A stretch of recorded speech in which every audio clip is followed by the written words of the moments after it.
Dan juga di dalam riwayat yang lain disebutkan, orang yang mengajarkan kebaikan kepada manusia. Jadi kebaikan ini tidak hanya dalam urusan agama, termasuk dalam urusan-urusan dunia. Maka dengan sebab dia mengajarkan kebaikan itu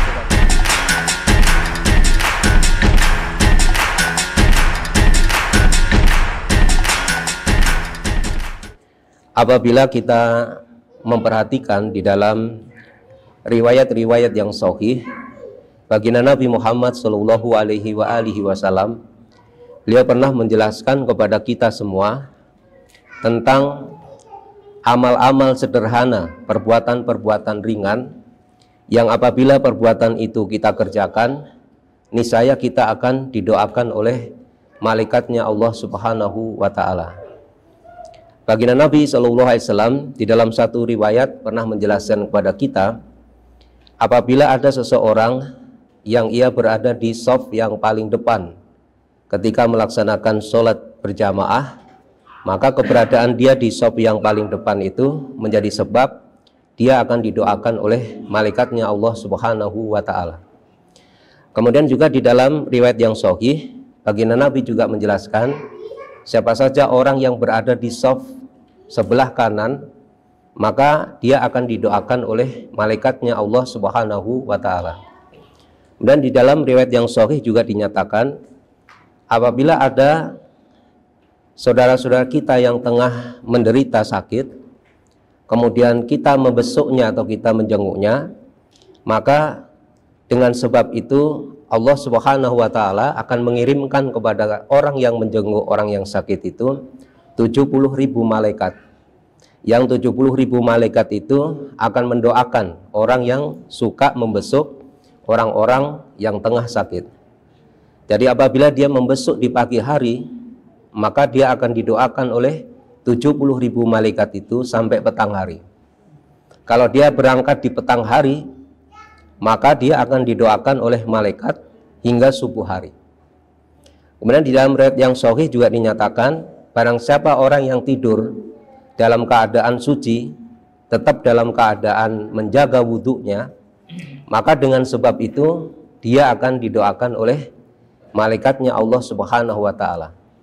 Jadi kalau ada seseorang, para jamaah yang dirahmati Allah, hendak tidur, kemudian dia berwudhu terlebih dahulu, maka pada saat dia tidur, maka dia akan disertai oleh malaikat, yang malaikat itu akan mendoakan orang itu sampai dia bangun. Kemudian juga apabila ada shaf yang renggang, kemudian kita bergegas untuk mengisi shaf yang renggang itu, maka perbuatan itu menjadi sebab kita didoakan oleh malaikatnya Allah Subhanahu wa Ta'ala. Kemudian juga apabila kita makan sahur seperti yang kita lakukan barusan tadi, maka itu juga menjadi sebab kita akan didoakan oleh malaikatnya Allah Subhanahu wa Ta'ala.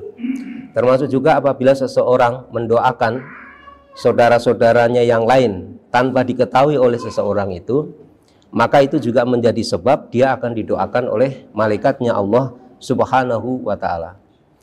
Dan juga di dalam riwayat yang lain disebutkan, orang yang mengajarkan kebaikan kepada manusia. Jadi kebaikan ini tidak hanya dalam urusan agama, termasuk dalam urusan-urusan dunia. Maka dengan sebab dia mengajarkan kebaikan itu kepada manusia, maka dia akan didoakan oleh malaikatnya Allah Subhanahu wa Ta'ala. Bahkan bukan hanya malaikatnya Allah, penduduk yang ada di muka bumi ini akan mendoakan orang-orang yang mengajarkan kebaikan kepada umat manusia. Di dalam hadis yang diriwayatkan oleh Imam Tirmidzi, baginda Nabi Shallallahu Alaihi Wasallam, beliau pernah bersabda, Innallaha wa malaikatahu wa alas samawati wal ardi. Sesungguhnya Allah dan juga para malaikatnya dan penduduk yang ada di langit dan di muka bumi, hatta namlata fi hujriha, sampai semut yang ada di lubangnya, wa hatal khuta, sampai ikan yang ada di perairan, sungguh mereka itu yusalluna ala muallimin nasil khair. Mereka akan mendoakan kepada orang-orang yang mengajarkan kebaikan kepada manusia. Jadi para jamaah yang dirahmati Allah Subhanahu wa Ta'ala, Masih banyak ya kalau kita mau mempelajari di dalam hadis-hadis amal-amal sederhana yang apabila itu kita kerjakan maka kita akan didoakan oleh malaikatnya Allah Subhanahu wa ta'ala.